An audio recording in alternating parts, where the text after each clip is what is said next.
Match red হক যুক্ত হয়ে গেছেন ফাইটে ফার্স্ট প্লেয়ার কারা টেক ডাউন করবে সেটাই দেখার বিষয় যদি বেশ ছন্নছাড়া হয়ে পড়েছে ডাউস সেই ক্ষেত্রে প্রথম প্লেয়ার দুপাশ থেকে প্লেয়ার হচ্ছে রেড হকস নাও লাস্ট প্লেয়ার সার্ভাইভ করছে টিম রেড হকস এর লাস্ট প্লেয়ার সার্ভাইভ করছে টিম রেড হকস এর রেড হকস হ্যাশট্যাগ টেইনেট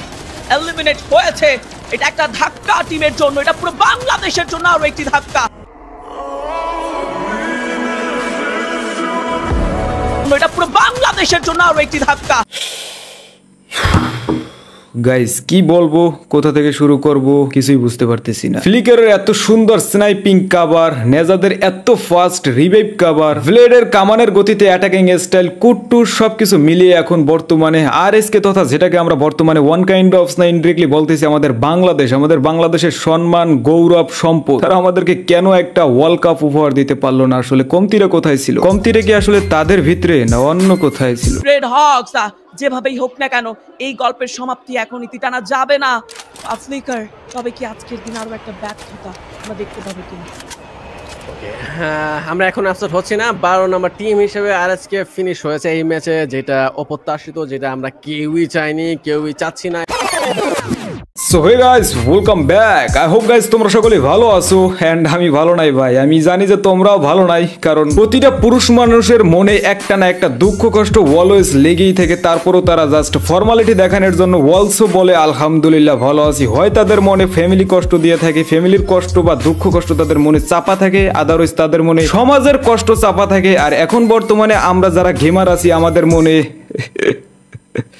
দুঃখ কষ্ট আবেগ কোনটা নিয়ে আছে এটা তো তোমরা জানোই যাই হোক এই বিষয় নিয়ে আজকের ভিডিওতে আলোচনা হবে আসলে তারা কেন ভালো পারফরমেন্স আমাদেরকে উপহার দিতে পারে নাই কেন দিতে পারে নাই বাংলাদেশকে একটা ট্রফি কমতিটা কোথায় ছিল পার্সোনালি তাদের কমতি ছিল না টেকনিক্যালি কোথাও কমতি ছিল যে কমতির কারণে তারা ফুল পারফরমেন্সটা আমাদেরকে উপহার দিতে পারে নাই বাংলাদেশকে উপহার দিতে পারে নাই একটা ট্রফি সো ওয়েল এইসব কিছু নিয়ে আজকের ভিডিওতে আলোচনা হবে এন্ড আজকের ভিডিওটা ফুল দেখলে তোমরা আশা করি 100% ক্লিয়ার হয়ে যাবে তবে মূলত টপিকে ঢোকার আগে গাইস অলরেডি যেসব সম্মানিত শ্রোতা মণ্ডলী আমার ভিডিওতে ক্লিক করছেন প্লাস ভিডিওটি দেখতেছেন এখন পর্যন্ত ভিডিওতে লাইক করেন নাই চ্যানেলটি সাবস্ক্রাইব করেন নাই আপনাদের কিন্তু টুনটুনিও ছোট হয়ে যেতে পারে আমি কিন্তু দোয়া করে দিলাম আমিন যাই হোক গাইস এখন একটা স্পন্সর আছে স্পন্সর আমি শেষ করে তারপরে আসি মূলত টপিকে গাইস বিশ্বের অন্যতম জনপ্রিয় বিশ্বস্ত অনলাইন গেমিং প্ল্যাটফর্ম OneXBet এখানে আপনি মাত্র 500 টাকা ডিপোজিট করে 50,000 টাকা পর্যন্ত জিতে নিতে পারেন একদম ফ্রিতে মাত্র 2 মিনিটে পেয়ে যাচ্ছেন ডিপোজিট এবং উইথড্র অবিশ্বাস্য হলো সত্য এর জন্য আপনাকে অল্প কিছু জিনিস ফলো করতে হবে প্রথমত পিন কমেন্টে লিংক দেওয়া আছে লিংকে ক্লিক করে রেজিস্ট্রেশন করুন এবং রেজিস্ট্রেশনের সময় অবশ্যই ব্রোদা75 ব্যবহার করুন এবং 500 টাকা ডিপোজিট করুন শুধুমাত্র 500 টাকায় ডিপোজিট করবেন এবং একটু পরে চেক করবেন দেখবেন অ্যাকাউন্টে 50,000 টাকা অ্যাড হয়ে গেছে আপনি চাইলে এই টাকা দিয়ে আপনি বেটও করতে পারেন আবার উইথড্র করে নিতে পারেন এটা অ্যাকাউন্টে আপনার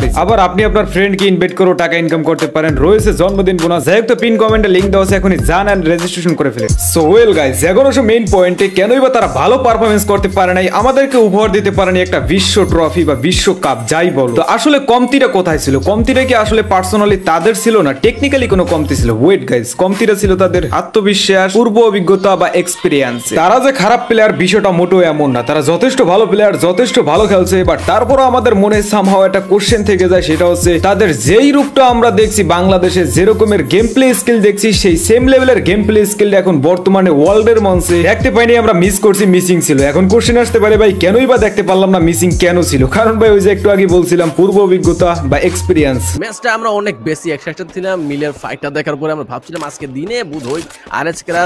যে রকম খেলা ভিডিওগুলোতে দেখিয়েছে সেই ধাঁচের একটা খেলা দেখাবে বাট সামহাউ ওই জিনিসটা এখনো স্টিল মিসিং আমরা এখনো খুঁজছি সেই খেলাটা কখন দেখতে পাবো এখন স্টার্টিং এ মনে হচ্ছিল যে এই ম্যাচ বুধই তাদের কাজে দিবে বাট সামহাউ এই ম্যাচটাও তাদের সাইডে এখন পর্যন্ত স্টিল রয়েছে না চারজন মেম্বার স্টিল লাইভ বাট তারা ছন্ন ছাড়া একসাথে গুছানো খেলা এখনো দেখতে পাচ্ছি না লুট প্রপার লুটও তাদের হাতে নেই গাইস আমি যদি তোমাদেরকে পার্সোনালি একটু এক্সপ্লেইন করে বুঝাই দিই তোমরা নোট করো তারাই প্রথমবারের মতো কিন্তু বিশ্বের মঞ্চে প্রতিনিধিত্ব করতে গেছে সো তাদের না আছে পূর্ব অভিজ্ঞতা না আছে এক্সপেরিয়েন্স জিরো লেভেল বলতে পারো এক্সপেরিয়েন্স পূর্ব অভিজ্ঞতা সো তাদের পূর্ব অভিজ্ঞতা বা এক্সপেরিয়েন্স নাই এই জায়গায় তারা যে সফল হবে বা উইন করবে এই চান্সেস আছে মাত্র 10% বা 0% এই 0% বা 10% নিয়ে তারা যা করে দেখিয়েছে ইনশাআল্লাহ আলহামদুলিল্লাহ ভালো কিছু করছে অনেক ভালো কিছু করছে মোর দ্যান এনাফ বেটার দেখো ভাই তারা আগে থেকে এই জায়গায় যাইতো বা এই মঞ্চ তাদের চেনা থাকতো এই জায়গায় তাদের পূর্ব অভিজ্ঞতা থাকতো তাইলে একটা কথা ছিল তারা প্রথমবারের মতো গেছে না আছে তাদের আত্মবিশ্বাস বলতে পারো যে ভাই এই জায়গায় আত্মবিশ্বাস দিয়ে তুমি কি করবে করো। হ্যাঁ ভাই, আত্মবিশ্বাসের দরকার আছে, কারণ তুমি যদি একটা কাজে নামো অ্যান্ড ওই কাজে যদি তোমার আত্মবিশ্বাস থাকে 100 তাহলে ওই কাজে তোমার সফলতা আসার চান্সেস 99% চলে আসবে। আর যদি তোমার আত্মবিশ্বাসই না থাকে তাহলে তোমার সফলতা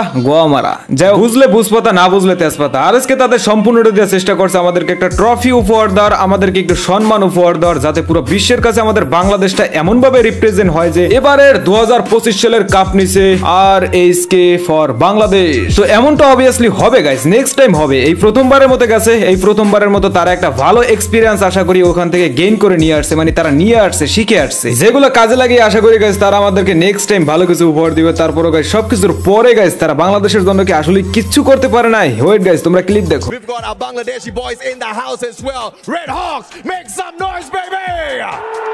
ওকে গাইস, ক্লিপ তো দেখলা। এই যে বিশ্বের সামনে বলতে পারো ওয়ান কাইন্ড অফ বিশ্বের সামনে বাংলাদেশের নাম উচ্চারণ করছে বাংলাদেশি ভয়েস, রেড হক্স যাই কিছু বলছে, এইটাই বা কয়জনে করাইতে পারছে? পারে নাই কিন্তু। মুলার ক্ষেত আইয়া টিকটকে কয় আর আজকে খেলা পরে নাই, হ্যাং ট্যাং মার খেয়েছে শালা ভোকা চোদা ভোদাই পোলাপান কোথাকার। ওকে গাইস, তোমরা কি ওদের নিয়ে রোস্ট ভিডিও চাও? অবভিয়াসলি রোস্ট ভিডিও চাইলে আজকের ভিডিওতে উড়ো দুরো কমেন্ট করো, উড়ো দুরো কমেন্ট, উড়ো দুরো একবারে আগুন লেভেলের কমেন্ট আমি দেখতে চাই। জাস্ট তোমাদের যদি আমি অ্যাক্টিভিটি দেখি তাইলে আমি ভিডিও দেবো, আমি ভিডিও দিই তোমাদের অ্যাক্টিভিটি গেস করো। তোমরা যদি ভিডিও চাও তাইলে আমি ভিডিও দেবো, তোমরা এক্সপোজ ভিডিও চাইলে এক্সপোজ ভিডিও দেবো, তোমরা রোস্ট ভিডিও চাইলে রোস্ট ভিডিও দেবো। যাই হোক, আশা করি তোমাদেরকে বুঝাইতে পারছি ভাই। সাবস্ক্রাইব করে দিও। আজকে আমাদের till then, take care, bye by.